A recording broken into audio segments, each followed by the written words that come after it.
क्या हुआ, आपके जन्म से ऐसी? मैं बर्थ से ऐसी हूँ। जन्म से? जी। कितने साल की हैं आप? 20। तो आपने कुछ पढ़ाई भी की है? मैं एडमिशन नहीं हुआ मेरा, ट्राई किया बहुत पर किसी ने एडमिशन नहीं किया। मैं इंस्टा पे वीडियो बनाती हूँ, अभी मेरे 18,000 फॉलोअर हैं। सुंदर, अच्छा है। तो आप खुश हैं इस जिंदगी से कि भगवान से कोई शिकायत है? नहीं नहीं, मुझे कोई शिकायत नहीं है। क्यों? और भी मतलब मैं भगवान से शिकायत नहीं है कि भगवान ने हमें हाथ नहीं दिए, पाँव नहीं दिए? नहीं, कोई शिकायत नहीं है। वैसे भी हो सकता है मुझे कुछ लाइफ में अच्छा ही करने के लिए भेजा हो, और आपसे मिल लिया, उससे अच्छा मिलने क्या हो सकता है बताएंगे। और मैंने कभी नहीं सोचा था। राधे राधे, जय गौरी गोपाल। देखिए बहन, आपका नाम क्या है? कविता जी।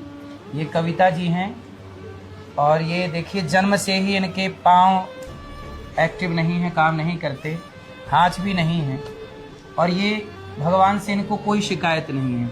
कोई तो शिकायत होगी ईश्वर से? नहीं, बस जो किया वो अच्छा किया। बस मुझे लाइफ में और भी बहुत कुछ अचीव करना है। भगवान से इनको कोई शिकायत नहीं है।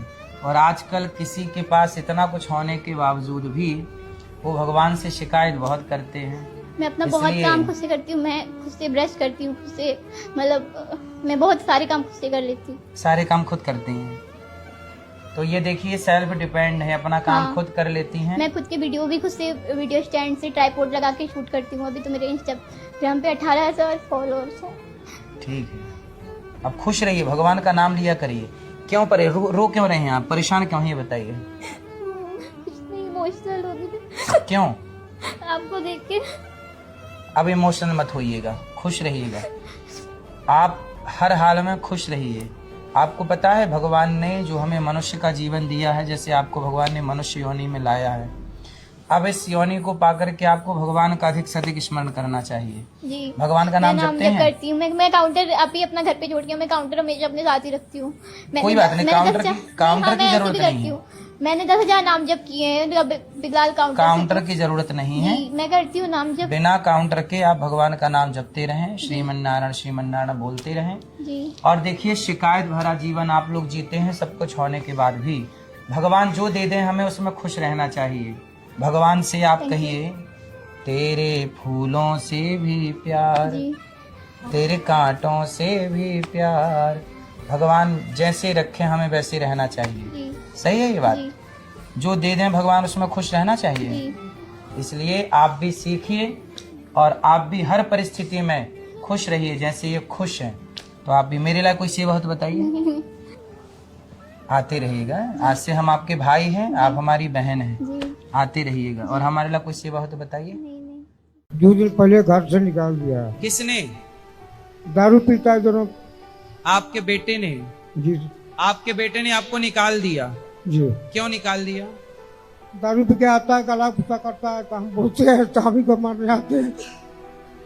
तो आपकी पत्नी कहाँ है? पत्नी उन लोग के साथ में है। पत्नी उन बेटों के सब, पत्नी आपके पक्ष नहीं लेती? पत्नी भी बेवफा हो गई है। बुढ़ापे में देखो पत्नी ने भी साथ छोड़ दिया। दूसरा साथ हम क्या करें। तो आपके बेटा कितने हैं? 2 बेटा है। तो दोनों आपकी सेवा नहीं करते? नहीं। और पत्नी आपके साथ नहीं रहती? पत्नी आप साथ में रहते हैं, लेकिन साथ वही लोग रहता है, हमारा साथ नहीं देते। पत्नी आपका साथ क्यों नहीं देती है बताओ? क्यों? वही जाने अब उसका दिल में क्या है। पत्नी को लाना हमारे पास, हम समझाएंगे। अगले साल हम आएंगे। पत्नी को भी लाना, बच्चों को लाना, बात करेंगे, समझाएंगे, ठीक है? महाराज जी मैं ऑनलाइन गेमिंग के चक्कर में पूरा बर्बाद हो चुका। महाराज जी मेरा मार्गदर्शन कीजिए। तो कितना बर्बाद कर चुके? 25 से 30 लाख। तो आपके पास कहाँ से आ गए 30 लाख? घर का और लोगों से। घर में कितना पैसा था? घर का आधा है महाराज जी, और लोगों से लिया हुआ। तो पिताजी क्या करते हैं आपके? गल्ला खरीदी करते हैं महाराज जी, अपने साथ महुआ करके आता है वही, और किराना दुकान है। तो पिताजी आपको पैसा देते थे? हम बिजनेस में ही संभालता था। बिजनेस आप करते थे पिताजी के साथ? जी। तो जो कमाते थे जुआ खेल जाते थे? जी महाराज जी। तो 25-30 लाख हार गए? जी। जुआ में? जी। Online gaming? जी। पिछले 3 साल से ये लत लग चुकी है। 2023 से शादी से बाद। शादी हो गई आपकी? जी। गर्भवती है महाराज जी पत्नी 8 महीने। तो पत्नी को भी तो नहीं हार गए जुआ में? नहीं महाराज जी। हैं? पत्नी तो नहीं लगा दी दाव में? नहीं। चलो पत्नी न लगा देना दाव में। और क्या बचा है दाव में लगाने के लिए? वही महाराज जी, सब कुछ हार चुका हूँ, बस अब उस गलती सब हार गए जी। अब अक्कल आई कि नहीं? आ गई। आ गई। अब और खेलोगे जुआ? नहीं। बस सब खो करके अक्कल आई, चलो आ गई। 30 लाख की अक्कल है मतलब आपकी। जी महाराज। ये ज्ञान आपका कितने रुपया का है? जुआ खेलना चाहिए कि नहीं? नहीं आप- खेलना, हैं? नहीं खेलना चाहिए। जुआ नहीं खेलना चाहिए, ये बात इन्हें अब समझ में आई जब 30 लाख हार चुके। मतलब जुआ नहीं खेलना चाहिए, ये ज्ञान कितने का है इनके लिए? 30 लाख। 30 लाख। तो मेरे जितने नौजवान दोस्त यहाँ सुन रहे हैं, आपसे बताऊं कि आप भी 30 लाख गवा के समझोगे या पहले ही समझ जाओगे कि कोई भी जुआ, ऑनलाइन गेमिंग, ये जुआ ही है, गलत को गलत कहा जाए। हम कहते हैं जुआ पर कलयुग का वास है, जो जुआ खेलेगा उसका नाश होगा। लिख लो कागज में। धर्मराज युधिष्ठिर ने जुआ खेला था, 12 साल का वनवास, 1 साल का अज्ञातवास हुआ, द्रौपदी पत्नी की साड़ी उतारी गई। ये सारा कुछ किसके चक्कर में हुआ था? जुआ के चक्कर में। दुर्योधन का सर्वनाश हुआ किसके चक्कर में? जुआ के चक्कर में। अब जब दुर्योधन का सर्वनाश हो गया जुआ के चक्कर में, तो फिर और जो खेलेगा उसका होगा। अब देखो आपने 30 लाख जुए में बर्बाद कर दिए। गौरी गोपाल आश्रम में देखो कल 25 गरीब बेटियों का विवाह है। हम बेटियों के विवाह में पैसा खर्च करते हैं। वृद्ध माताएं 300 यहाँ रहती हैं, हम उनकी सेवा में पैसा खर्च करते हैं। यहाँ 200 बच्चे गुरुकुल में पढ़ते हैं निःशुल्क, हम उसमें पैसा खर्च करते हैं। यहाँ पर अखंड रसोई चलती है, 30,000 लोग।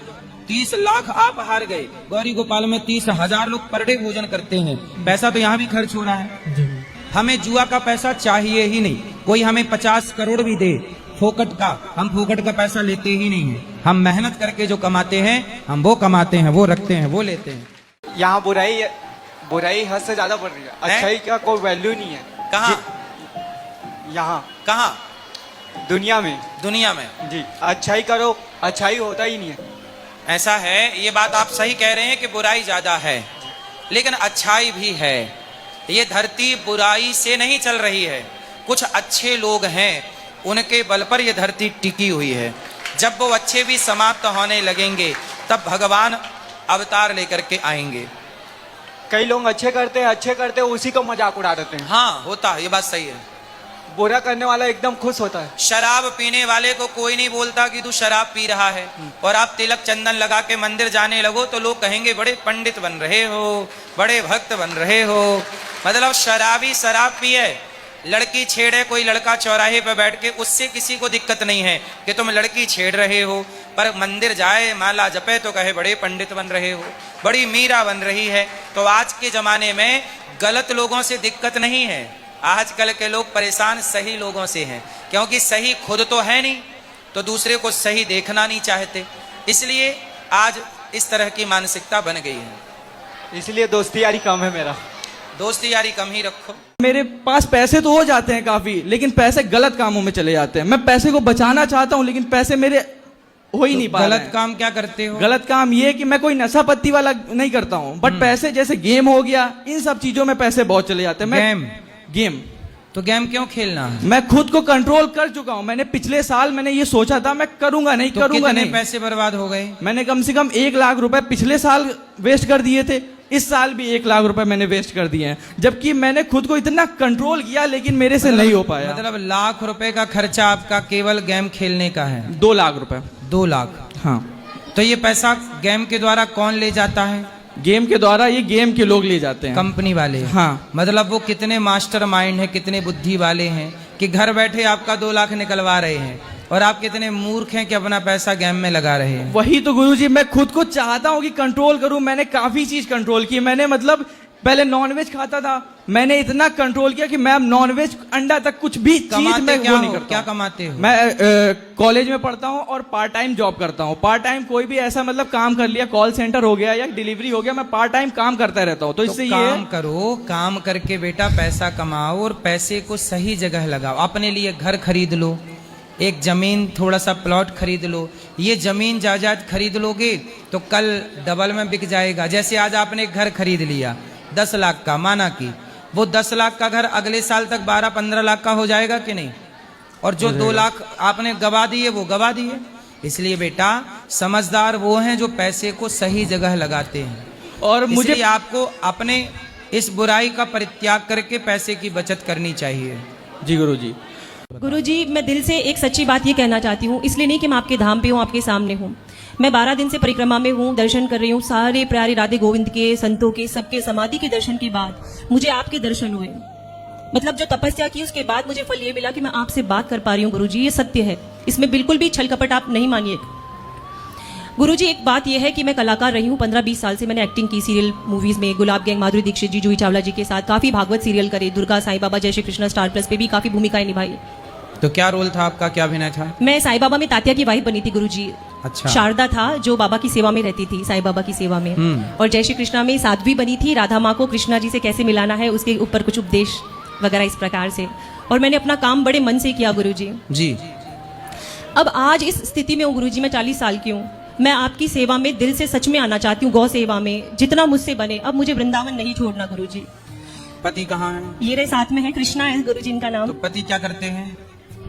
राधे राधे महाराज। राधे राधे। महाराज जी, मैं गारमेंट्स का एक्सपोर्ट का काम है, उसके अंदर मेरे सेल्स एग्जीक्यूटिव का काम है। तो फिर पति अच्छे हैं, काम कर रहे हैं, आप बात करो। पति अच्छे हैं, काम कर रहे हैं, तो आप काम करते हुए धाम में आना जाना बनाए रखिएगा। गुरुजी, मैंने कई बार ये विचार बना लिया। ये लड्डू गोपाल हुआ आपकी कृपा से, लड्डू गोपाल के आशीर्वाद से। गणेश, इसका नाम गणेश है गुरुजी। जी जी। राधे राधे। राधे राधे। तो इसके होने के बाद गुरुजी मेरे वृंदावन आना बन रहा है। इसके अच्छा, होने के बाद सही अब है। मेरा गुरुजी मन नहीं है। मैं आपसे हाथ जोड़ के विनती करती हूँ गुरुजी, मुझे मत मैं जाने आपकी देना। क्या सेवा करूं ये बताइए। मुझे यहाँ से मत जाने दीजिए गुरुजी, परिवार सहित। तो मैं मत आपकी जाइए, सेवा मत जाइए। कौन भगा रहा? बस मत जाइए, रही धाम में। बोलो गुरुजी महाराज की जय। बस यही है गुरुजी। सुखी रहिए। धाम का वास राधा रानी आपको प्रदान करें, खुश रहिए। सनातन धर्म को बचाने के लिए हमें इतना स्ट्रगल क्यों करना पड़ता है? सनातन धर्म में जैसे ईसाई लोग ना अपने धर्म का प्रचार खूब करते हैं। माइक लिए रहो। ईसाई लोग अपने धर्म का प्रचार बहुत करते हैं, वो अपने धर्म को, अपने पंथ को समय देते हैं। हम सनातनी लोग अपने धर्म का प्रचार नहीं करते, गीता नहीं पढ़ते, बच्चों को रामायण, हम लोग बच्चों को गुड मॉर्निंग सिखाते हैं, गुड आफ्टरनून सिखाते हैं, राम राम बोलना सिखाते नहीं। हम अपने बच्चों को तिलक लगाना नहीं सिखाते। तिलक लगाना सिखा भी दें, अभी नीट के पेपर थे तो पता चला कि नीट का एग्जाम देने बच्चे गए थे तो उनका कलावा उतरवा लिया। जो बच्चे तिलक लगा के गए थे तिलक मिटवा दिया। तो भैया एग्जाम देने जा रहे थे तो तिलक का और कलावे से क्या मतलब था? क्यों उतरवाया? मेरा उत्तर वही है कि वो जो क्यों? अब जब सनातनी तिलक लगाएगा और कलावा बांधेगा और उसका उतरवा लिया जाएगा तो फिर भाई सनातन धर्म का प्रचार कैसे होगा? जो पहने हैं बेचारे उनके भी श्रद्धा के साथ आप खिलवाड़ कर रहे हैं। नहीं, वो लोग क्या कर रहे हैं कि उसका प्रचार हो और रहा है, ईसाई लोग हमारा अपना नहीं। खूब प्रचार कर रहे हैं। और सनातन में हम लोग जागरूक नहीं हैं। नीट के एग्जाम में जब कलावा और तिलक मिटवाया गया तो हमें सबको विरोध करना था। ऐसा नहीं होना चाहिए। बस स्कूल में हम तिलक लगा के जाएं, कलावा पहन के जाएं, क्यों रोका जाता है? बस क्या आप दिक्कत अपने है? मंच से यही बात सबको दोहरा दो, अपने सभी माता पिता हम को। सनातनियों को, सबको, अपने बच्चों को, जैसे मुसलमान का छोटा बच्चा भी टोपी लगाता है ऐसे सनातनी के छोटे से बड़े को सबको माथे पर तिलक लगाना चाहिए, गले में तुलसी की माला पहननी चाहिए और हृदय में भगवान का नाम रखना चाहिए, वाणी में श्रीमन नारायण श्रीमन नारायण। राधे राधे। मैं पूछना चाहता हूँ कि जैसे कि आज का युग संवैधानिक युग माना जाता है, परंतु उनके नियमों का पालन उस तरीके से नहीं हो पाता जैसे कि हमें संविधान में बताया जाता है कि हमारे मूल अधिकार होते हैं, पर उनका पालन नहीं किया जाता मेरे हिसाब से। तो ऐसा मेरे को मानना आता है। पर जैसे कि पहले के युग में था कि संविधान ना होते हुए भी उनके नियमों का पालन किया जाता, वो कैसे किया जाता था? पहले लोग झूठ बोलते ही नहीं थे भाई, समझते थे झूठ बोलना पाप है। क्यों पाप करें? चोरी करने को पाप समझते थे। आजकल ये पाप का डर खत्म हो गया, आदमी हो गया है बेईमान। तो बेईमान व्यक्ति वो संविधान में भी बेईमानी करने के तौर तरीके ढूंढ लेता है। पहले का व्यक्ति जब तक धर्म नहीं होगा जीवन में तब तक व्यक्ति सदाचारी नहीं होगा। धर्म ही सबसे बड़ा संविधान था। सोचो भारत में कोई अन्याय ना करता तो जजों की जरूरत ही ना पड़ती, फिर एडवोकेट की जरूरत ही ना पड़ती। वो तो अन्याय बढ़ा तो अब आजकल का कानून तो अन्याय और बढ़ाते ही चला जा रहा है। अब तो कानून में एक चीज और जुड़ गई है, आप लिव इन में रह सकते हैं पराई औरत के संग, पराई पुरुष के संग। तो ये अन्याय है कि न्याय है? अन्याय है गुरुदेव। तो संविधान तो अन्याय से चल रहा है, उसमें न्याय कहाँ है? संविधानिक पद पर बैठे लोग 10-10 साल लग जाते हैं, 20-20 साल लग जाते हैं, न्याय नहीं मिलता। न्याय नहीं मिलता। अब जब न्याय मिलता ही नहीं तो ऐसे न्यायिक व्यवस्था का अर्थ क्या है जहां न्याय मिल ही नहीं रहा है? कई लोग मर जाते हैं, उनको न्याय नहीं मिल पाता। जिस लड़की के साथ बलात्कार हुआ वो बेचारी सिद्ध नहीं कर पाती कि मेरा बलात्कार हुआ है। बलात्कारी बेगुनाह हो जाते हैं और लड़की पर दुनिया आरोप लगा देती है कि तुम ही गलत रही होंगी। और बलात्कारी कितने हैं जो बाइज्जत बरी हो गए। ये देश का कानून है। गुरुदेव ऐसे ही एक और केस था जिसके बारे में आपको पता होगा कि वो नाबालिग था, तो इसलिए कानून में ऐसा कोई संशोधन ही नहीं था, तो उसको 18 साल से कम था तो उसको छोड़ दिया गया। तो इसमें सर उसमें तो बलात्कार करने के लिए वो पूरा बालिग था और सजा पाने के लिए वो नाबालिग हो गया। एक बलात्कार हुआ था दिल्ली में जहां उसके गुप्तांगों में सरिया डाल दिया था। क्या नाम था उस लड़की का? निर्भया। निर्भया। उसमें एक नाबालिग था और जबकि उसी ने उसके गुप्तांगों में सरिया डाला था। तो जब उसको इतनी क्रूरता करने की इजाजत थी, बलात्कार करने की इजाजत थी, तो फिर फांसी के समय वो नाबालिग क्यों हो गया भाई साहब? न्याय तो न्याय, यही तो है अन्याय। उस लड़की को न्याय कहां मिला आज तक? यही तो अन्याय है, यही अन्याय है बेटा। और ये जो भारत का कानून है ये न्याय तो देता ही नहीं, अन्याय है। भारत के कानून में पट्टी बंधी है, तराजू लेके नहीं खड़ा एक आदमी, वो पट्टी अंधा कानून। भाई अंधे की जरूरत, अंधा धृतराष्ट्र था, अब इस देखने वाली समाज को अंधा कानून क्यों थोप रहे हो भाई? आंख वाला कानून लाओ जो न्याय करे। बलात्कारियों को फांसी हो, चौराहे पे हो, क्या हो, और चौराहे पे हो, चौराहे पे फांसी हो और उनके शरीर को कुत्तों पे डाला जाए, कुत्ते खाएं, ताकि दुनिया डरे कि ये करेंगे तो ये होगा। ये आदमी का मांस तो मांस है, शेर को कोई भी मांस डाल दो खा जाएगा क्योंकि वो मांसाहारी है। आप भी मांसाहारी हो, तो फिर दादा के मांस में अंतर क्या था? दादाजी को क्यों नहीं खाए? उत्तर दो। क्यों थे गुरुजी? और इंसान थे। इंसान में है और जानवर को मार डाल रहे हो, तो इंसान के अंदर भी तो मांस होता है। तो इंसान का मांस अच्छा नहीं लगता आपको?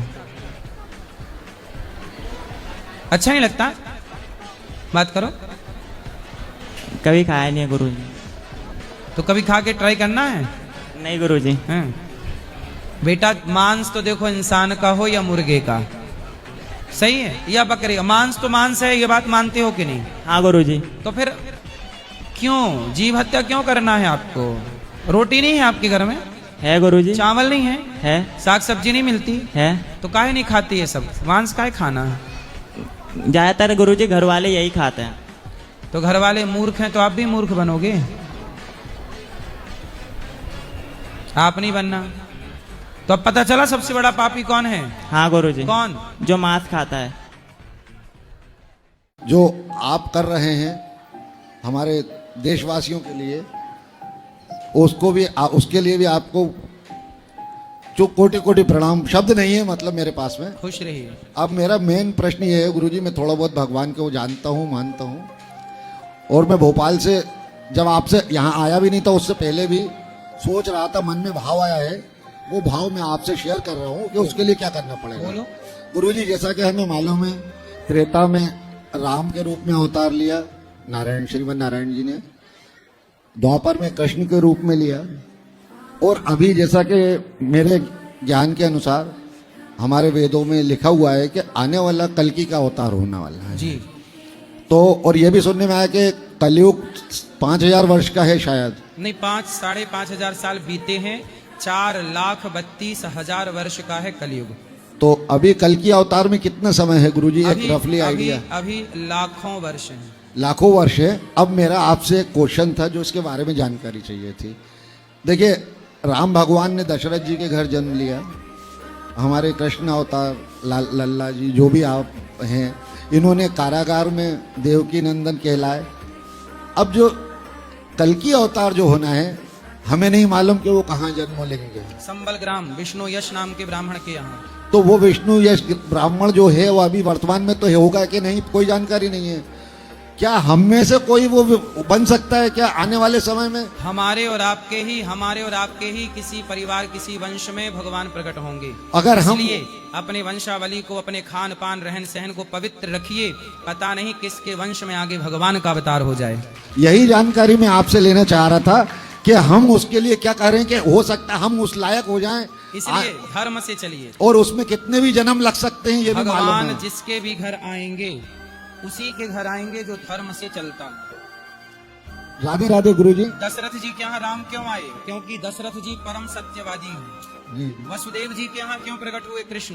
क्योंकि वसुदेव जी परम सत्यवादी हैं। जी, जो जी। धर्म से चलता है, सत्य से चलता है, उन्हीं के यहाँ भगवान प्रकट होते हैं। मैंने देखा है इस संसार में कि बहुत से लोग ऐसे हैं जो बुरे कर्म करते हैं, फिर भी वो बहुत सुखी होते जाते हैं और अपना यश कमाते हैं, नाम कमाते हैं। और जो अच्छे लोग होते हैं, जो भगवान मार्ग में चलते हैं, रोज मंदिर जाते हैं, पूजा पाठ करते हैं, धर्म नेम करते हैं, फिर भी उनको दुख मिलता है। ऐसा क्यों गुरुजी?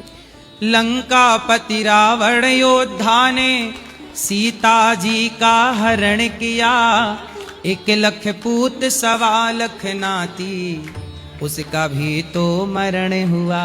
सही है गुरुजी। राधे राधे तो गुरुजी। रावण इतना लंकापति था, लेकिन गलत किया तो सर्वनाश हुआ कि नहीं? हाँ हुआ गुरुजी। इसलिए गलत करने वाला कितने दिन खैर मनाएगा?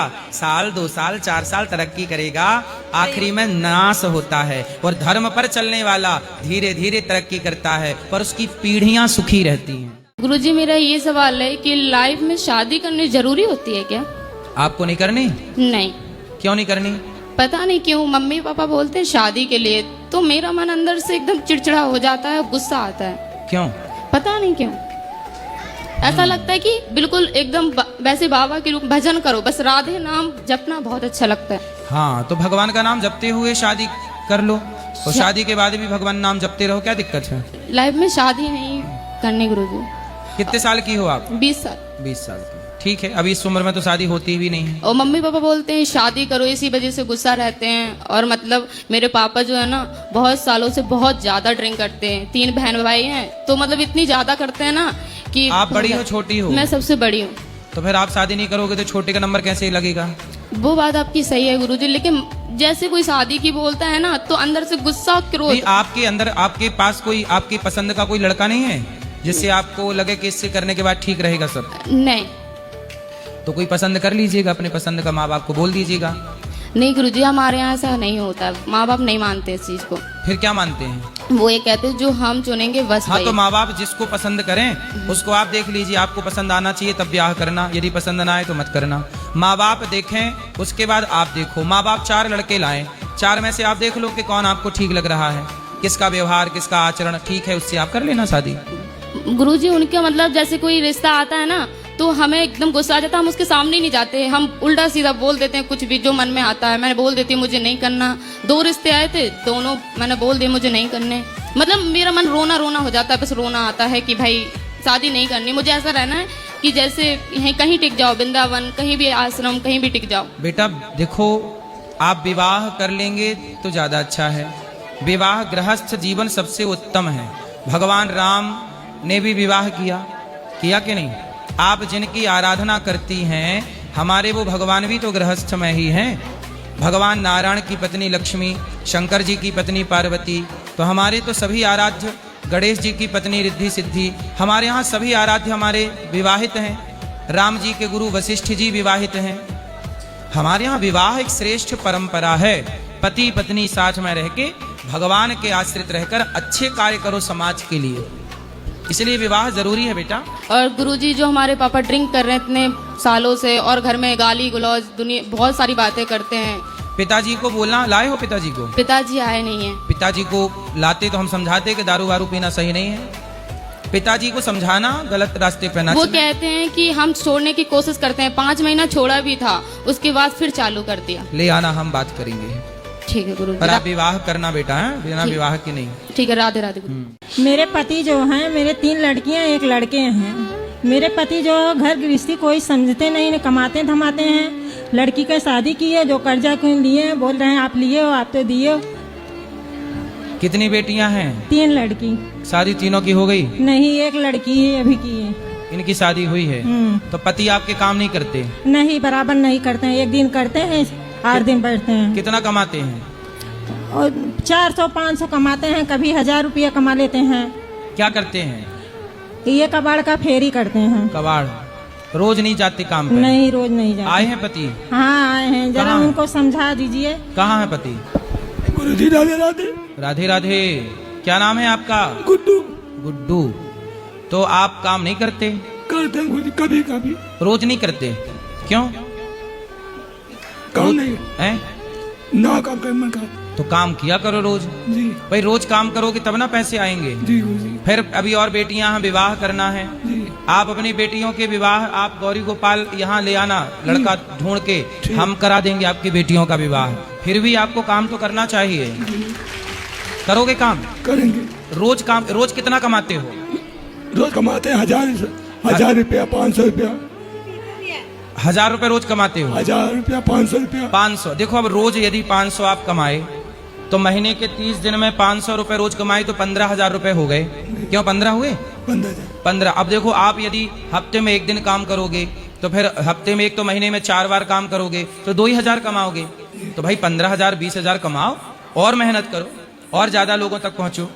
ठीक है? ठीक। तो काम करोगे? करेंगे। शराब पीते हो? कभी कभी पी लेते हैं। कितने की? 50 रुपए की। 50 रुपए की। तो लो फिर आपका शराब का भी तो बजट निकालना पड़ेगा। अब नहीं पिएंगे गुरुजी। नहीं पियोगे? क्यों? अब मैं नहीं पिएगा। हैं? अब आज से नहीं पीऊंगा। आज से नहीं पियोगे? खाओ माँ कसम के नहीं पियोगे? माँ कसम नहीं खाएंगे। शराब नहीं पियोगे? नहीं पी। वो काम खूब करना चाहिए। ये दास तो देखो दिन भर काम करता है। आपको भी काम, हर व्यक्ति को अपने काम से प्यार करना चाहिए। काम से जब आप प्यार करोगे तो आपका काम आपको सफलता देगा। ठीक है? शराब ना पीना और बेटे को भी बोलना वो भी काम करे, पैसा कमाओ। सब लोग कमाओगे, घर की स्थिति अच्छी होगी। अच्छा इज्जत कमाओ, पैसा कमाओ, बस। राधे राधे गुरुजी। हाँ मैं जी। आपसे ये पूछना चाहती हूँ, मेरे मम्मी पापा अगर मुझसे कुछ कहते हैं मुझे गलत क्यों लगता है?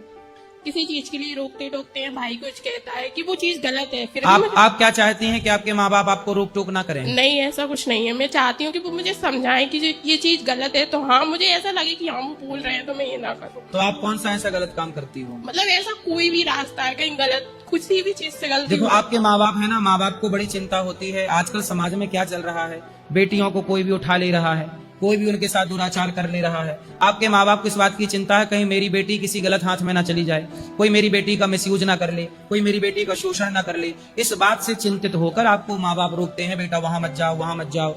ऐसा है ना? देखो पतंग आकाश में उड़ती है, बोलो हाँ।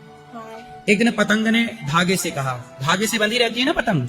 एक दिन पतंग ने धागे से कहा, यार धागा यदि तू ना होता ना तो मैं और ऊपर जाती और बहुत ऊपर जाती, तूने मुझे रोक रखा है, मैं कब की बहुत ऊपर चली गई होती। धागा बोला तो ठीक है, मैं तेरा साथ छोड़ देता हूं, तू चली जा ऊपर। तो धागा कट गया और जब धागा कटा तो पतंग धड़ाम से कट जाती है, नीचे आ गई।